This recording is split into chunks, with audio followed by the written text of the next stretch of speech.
Nderuar shikues, mirëmbrëma, do të njihemi bashkë me edicionin qendror të lajmeve këtu në kanalin 7, ndër të tjera do të ndiqni. Presidentja e Komisionit Evropian Ursula von der Leyen deklaron se Shqipëria ka bërë progres rekord, Rama përsërit objektivin e antarësimit deri në 2030. Nis aksioni i bllokimit të monopatinave dhe skuterave në të gjithë vendin, por qytetarët kundërshtojnë. Ekspertët kërkojnë rregullimin e kuadrit ligjor.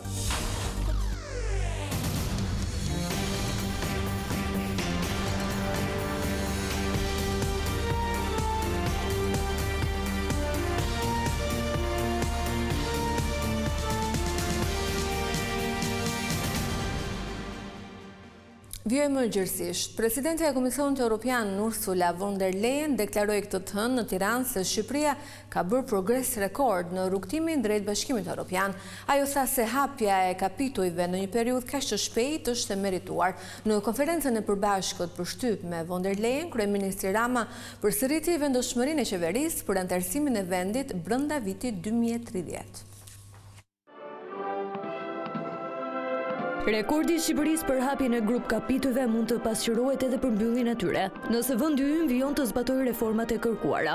Këtë qëndrim mbajti presidentja e Komisionit Evropian Ursula von der Leyen, e cila në turin e saj vjetor në Ballkanë nisi me Tiranën, ku nuk munguan vlerësimet ndaj vendit tonë për punën e bërë. Ky është avantazhi i procesit që bashkohet në merit dhe Shqipëria ka bërë mirë në rrugën e reformave. Ndaj jam e bindur se kështu do të jetë edhe në pjesën e dytë të procesit, sa i përket mbylljes së grup kapitujve të ndryshëm. Ne e duam këtë proces dhe ju po tregoni mirë se sa shpejt i hapet negociatat në një kohë rekord, sa ambicioz mund të jeni jo vetëm në hapjen, por edhe në mbylljen e grup kapitujve. Krah kryeministrit Edi Rama, von der Leyen pranoi se Shqipëria ka bërë progres të qartë. Për mua është impresionuese të shoh progresin këto 2-3 vite. Populli shqiptar e do integrimin në Bashkimin Evropian dhe thot se këto reforma janë për ne, që të forcojmë demokracinë dhe të bëhemi pjesë e BE-s. Në konferencën për mediat, kreu i qeverisë përsëriti edhe një herë se objektivi për mbylljen e negociatave brenda vitit 2027 është i dakordsuar dhe me Unionin. Dhe ne nga ana jonë që t'ja dalim kësaj duhet bëjmë të gjitha detyrat këtu. Dhe detyrat janë shumë të mirë përcaktuara kapitull për kapitull dhe plus edhe në planin e rritjes. Theksoi se përmbyllja e grup kapitujve është një shembull shtetformimi. Ne i bëjmë detyrat për veten tonë. Çdo detyrë që ka ky proces dhe që bëhet këtu me sukses e bën Shqipërinë më të fortë dhe më funksionale si shtet. Për ne procesi i integrimit, i negociatave të antarësimit, i hapjes kapitujve, i mbylljes kapitujve është proces shtetbërje demokratike. Presidentja e Komisionit Evropian, duke u ndalur tek plani i rritjes, u shpreh se ekonomia shqiptare ka fituar akses në tregun e përbashkët. Mëtej ajo argumentoi se ekonomia e vendeve të Ballkanit Perëndimor do të dyfishohet brenda kësaj dekade. Von der Leyen gjithashtu renditi dhe arritjet e Shqipërisë sa i përket ekonomisë së përbashkët me tregun evropian. Në forumin e investimeve BE Ballkani Perëndimor i mbajtur në Tiranë, kryeministri Edi Rama ftoi sipërmarrësit e huaj të investojnë në rajon. Sipas tij, Ballkani Perëndimor mund të bëhet laboratori i Europës. Lider të Ballkanit Perëndimor, zyrtar të Bashkimit Evropian dhe investitor të huaj u mblodhën në Tiranë në samitin e forumit të investimeve BE Ballkani Perëndimor. Fjala hapëse e këtij takimi të nivelit të lartë u mbajt nga presidentja e Komisionit Evropian Ursula von der Leyen dhe kryeministri Edi Rama, i cili kishte edhe një mesazh për vendet e Unionit që sipas tij duhet të ndryshojnë qasjen për rajonin. Po përvijohet një hartë e re, jo në letër, por në hapin ton të ardhurit bashkë dhe më afër BE.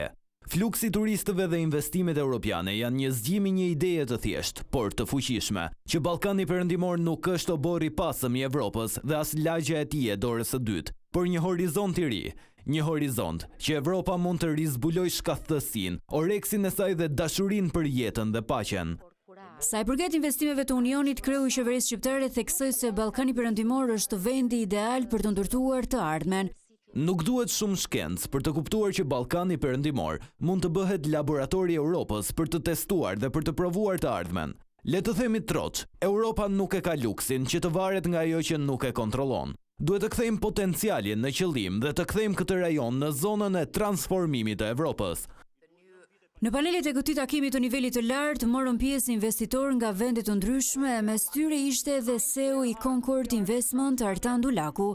Ai vuri në dukje resurset e mëdha që ofron Shqipëria dhe rajoni. If we want to move forward, we should by far restructure our economies. Nëse ne duam të ecim përpara, duhet të ristrukturojmë ekonominë tonë dhe të përfshihemi në ato që janë mënyra të zgjuara për të bërë biznes dhe që është koordinim midis sektorëve kyç si energjia e rinovueshme dhe pse të mos lëvizim drejt disa mjeteve financiare, strukturës së re që i nevojitet vendit. Ndërsa interesi të huajve sa vjen e rritet, ka nevojë për disa zgjidhje që mund të ofrohen. I'll bring you examples of. Do t'ju sjell një shembull. Duke folur për mikpritjen, kemi vënë re se kërkesa për të qenë të pranishëm në Shqipëri, që nga 20 rrjete hotelesh në Europë, është shumë e lartë dhe përgjigjja është e ngadaltë dhe duhet të përshpejtohet disi. Do t'ju jap një shembull se çfarë mund të bëjë qeveria lokale. Qeveria lokale në thelb mund ta zgjidhë çështjen e pronësisë së tokës, e cila është një çështje e madhe dhe asnjë i huaj nuk mund ta zgjidhë atë me mjetet e veta. Qeveria lokale mund t'ua përkthejë nevojat lokale partnerëve ndërkombëtar. Projektet që pritet të mbështeten në rajon arrin vlerën e mbi 4 miliardë eurove. Thank you very much. Për liderin e opozitës Sali Berisha, Shqipëria nuk plotëson asnjë kriter për të hyrë në Bashkimin Evropian. Sipas kryetarit të Partisë Demokratike, vendi është i zhytur në korrupsion dhe qytetarët nuk votojnë dot të lirë. Kryetari i Partisë Demokratike Sali Berisha shfryzoi vizitën e presidentes së Komisionit Evropian në Tiranë për të deklaruar se Shqipëria sot nuk i përmbush kriteret për t'u antarësuar në BE. Gjatë një komunikimi me gazetarët, Berisha theksoi se procesi i antarësimit duhet bazohet vetëm mbi meritën. Për Partinë Demokratike zgjedhjet e lira, funksionimi i shtetit ligjor dhe lufta me zero tolerancë ndaj krimit dhe korrupsionit ka rëndësi vendimtare në procesin e integrimit të bazuar në merit të Shqipërisë në Bashkimin Evropian, shtylla kryesore këto të programit të partisë. Duke referuar agjendës parlamentit në javët e ardhshme, Berisha akuzoi mazhorancën se po i merr Partisë Demokratike avokatin e popullit, një postë të cilin tradicionalisht e ka pasur opozita. Duan të marrin dhe të vetëm institucion që e kanë patur me ju i di me opozitën, para 5 vitesh apo kur kanë parë. Duan ta marrin me skemi asnjë. Do të thonë, ky është Edi Rama i pango, por do të ketë çdo pushtet në duart e tij. Në raport me reformën territoriale që kuvendi pritet nisë së shpejti, Berisha përsëriti se opozita kërkon si garanci prezencën e institucioneve ndërkombëtare. Ne kemi një kusht të panegociueshëm praninë e përfaqësuesve të Kongresit të autoriteteve lokale dhe rajonale të Këshillit të Evropës. Këtë javë konferenca e kryetarëve do të hapë rrugën për nisjen e 2 prej reformave më të rëndësishme, reformën zgjedhore dhe reformën territoriale. Kreu i Këshillit të Lartë Gjyqësor Ilir Rusi tha këtë të hënë në Komisionin e Ligjeve se vakancat në gjykata do të plotësohen brenda 3 viteve, por sipas opozitës toku i dosjeve është në nivele alarmante dhe kërkon zgjidhje urgjente pasi proceset të zgjasin përtej çdo limiti. Raportimi i institucioneve sistemit drejtësisë në parlament riktheu debatin nëse reforma në drejtësi është sukses apo dështim. Kryetari i Këshillit Lartë Gjyqësor Ilir Rusi në Komisionin e Ligjeve deklaroi se vetëm në vitin 2028 Shqipëria do të plotësojë mungesën e gjyqtarëve të krijuar si pasojë e procesit vettingut. Numrin e magjistratëve dhe kotat e miratuara dhe ata magjistratë që janë duke shkolluar tashmë në 3 vite shkollë magjistraturës, në 2028 situata do të jetë ndryshe. Kryetari i KLG-s Rusi pranoi në Komisionin e Ligjeve se stoku i dosjeve të pashqyrtuara në gjykata është 137.000, por sipas tij situata në gjykatën e apelit ka nisur të përmirësohet. Unë thash që janë ngurur afatet në ditë, jo në vite. Kështu që afatet janë ngurur në ditë, 16 ditë, 17 ditë nga përgjykimet. Ka një tendencë që pas atë të gjyqësore të ulet gjykimi, afati gjykimeve të tyre. Për opozitën, fakti që qytetarët nuk marrin dot drejtësi për 10 vite është tregues se reforma ka dështuar, por për mazhorancën stoku i dosjeve është një sfidë që duhet kapërcyer.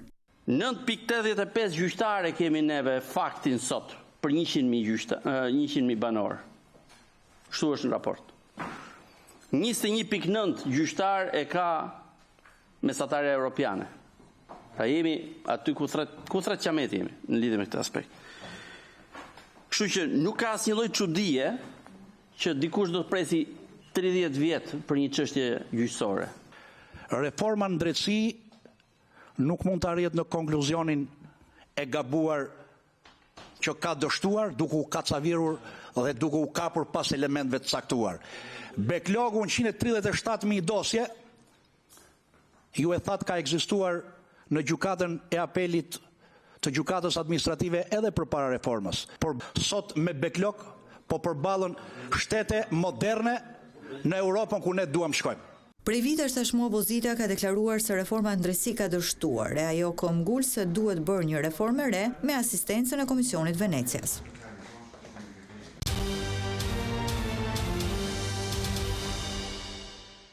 Mira monopatina elektrike janë bllokuar nga policia në të gjithë vendin. Shumë përdorues janë shprehur të pakënaqur duke kërkuar kthimin e mjeteve të tyre, ndërkohë ekspertët vërejnë se para këtij aksioni, Ministria e Brendshme duhet të kishte bërë gati kuadrin ligjor.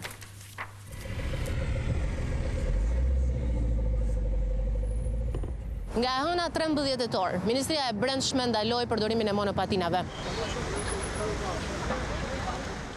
Kjo është rasti 2 të rinjve, të cilët në shkelje të plot të urdhrit të dhënë nga Ministria Koqiu, po udhëtonin së bashku me monopatin deri në momentin kur postobloku i policisë në qendër të Tiranës u bllokoi mjetin.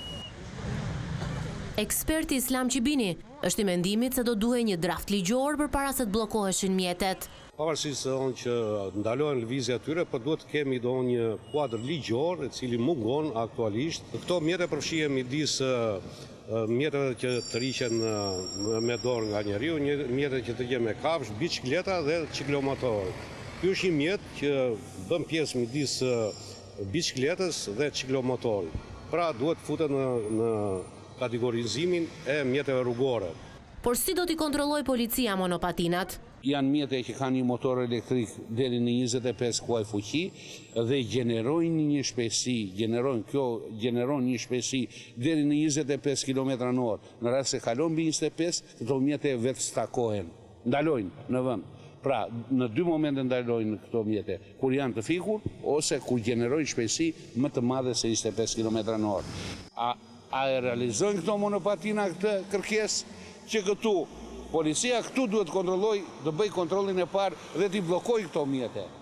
Eksperti ndan mendimin se çfarë do duhet përfshirë në udhëzimin e ri, për të cilin policia e shtetit thotë se pritet të dalë brenda këtyre ditëve. Të përdoren vetëm nga një drejtues, jo të kenë për shembull 2 ose 3 siç është aktualisht. Duhet patjetër të ketë një librez mjeti me qëllim që punojësit e policisë që të aplikojnë një masë administrative duhet drejtohen për shumë pronarit të mjetit ose të drejtuesit mjetit. Nëse e përdorin minoren, për shembull, ku duhet ta vjeli punojësi i policisë gjobën? Të kufizohet mosha, do të jetë mosha 16 vjeç e lartë. Ndërkaq, 2 gjimnazistë të shkollës Petronini Luarasi shprehën pakënaqësi lidhur me bllokimin e monopatinave të tyre. Për mua që e përdor është vendim shumë i pasakt, sidomos për faktin që u vendos brenda 24 orëve, domethënë thanë dje që do i ndalojmë skuterat, edhe sot thjesht i ndaluan. Ka për të penguar në raste që nuk do kemë mundësi me çfarë të vi. Vizion Plus mësoi se të gjitha mjetet e bllokuara do t'u kthehen pronarëve për 30 ditë. Ky afat është lënë që të gjithë drejtuesit të kenë kohën e nevojshme për të paraqitur kontratën e shitblerjes dhe dokumentin e origjinës. Punimet në autostradën Tiranë-Durrës kanë detyruar autoritetin rrugor shqiptar të bllokojë kalimin e automjeteve. Riasfaltimi i rrugës në 4 segmente të ndryshme pritet të zgjasë një javë. Nga kjo e hënë, qarkullimi i mjeteve që shkojnë drejt Durrësit nuk do të kryhet si zakonisht duke përdorur autostradën. Nga Vora deri tek ura e Dajlanit, trafiku do të jetë i bllokuar, sepse autoriteti rrugor shqiptar po kryen punime për riasfaltimin e aksit ekzistues. Ndërhyrja do të jetë organizuar në 4 pjesë: Vor-Maminas, Maminas-Sukth, Sukth-Flak, Flak mbi kalimi i Shkozetit dhe segmenti i fundit mbi kalimi i Shkozetit, ura e Dajlanit. Sipas autoritetit rrugor shqiptar, punimet për çdo segment do të zgjasin deri në 2 ditë, ndërsa e gjithë ndërhyrja për sensin e autostradës në drejtim të Durrësit pritet të mbyllet pas një jave. Gjatë kësaj periudhe, drejtuesit e mjeteve mund të përdorin si rrugë alternative aksin Vor-Maminas, 4 rrugët e Shijakut, Durrës. Pasi të përfundojë ndërhyrja në aksin Vor-Ura e Dajlanit, do të nisin punimet edhe në sensin tjetër të rrugës, Ura e Dajlanit, Vor. Ndërprerjet e shumta dhe hyrjet daljet në fshatra e kanë kthyer rrugën Elbasan-Rogozhin në burim me aksidentesh. Në këtë aks janë shënuar përplasje të shumta që kanë rezultuar edhe me pasoja fatale. Aksi Elbasan-Rogozhin rezulton të jetë një ndër më problematikët në vend për sa i takon numrit të aksidenteve dhe pasojave fatale në njerëz. Një ndër njollat e zeza konsiderohet ajo në afërsi të fshatit Pajov, një zonë e banuar me hyrje-dalje nga të dy anët e rrugës, ku jetët e humbura nuk kanë munguar. Me gjithë problematikat e rrugës, eksperti Alim Lulaj thekson se një pjesë e madhe e përgjegjësisë i takon sjelljes së padisiplinuar të drejtuesve të mjeteve, por edhe mungesës së sinjalistikës në mbrojtje të kalimtarëve. Shoferat në përgjithësi drejtues të mjeteve nuk respektojnë sinjalistikën rrugore, sidomos parakalimi dhe shpejtësia. Kryesorja është parakalimi. Nëse do bësh një rrugë në Rogozhin dhe të filmosh rrugës nga këtu deri në Rogozhin, nuk ka shofer që nuk parakalon kundërvajtje. Më shqetësuese situata është për banorët që jetojnë përgjatë kësaj rruge. Dhe kjo erdhi nolli, ka dalë shumë raste dash kamiona, dash njerëz. Por tash me që bëhet rruga ne më thon janë dëshpërtojnë.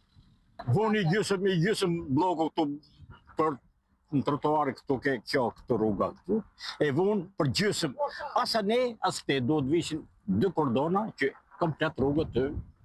Por neve në rrujtë zoti me se s'kemi që të bëjnë. E fëmijët të vegjël ne qojmë për krahu deri në shkollë. Deri ke mësuesi i kujdesari i shkollës.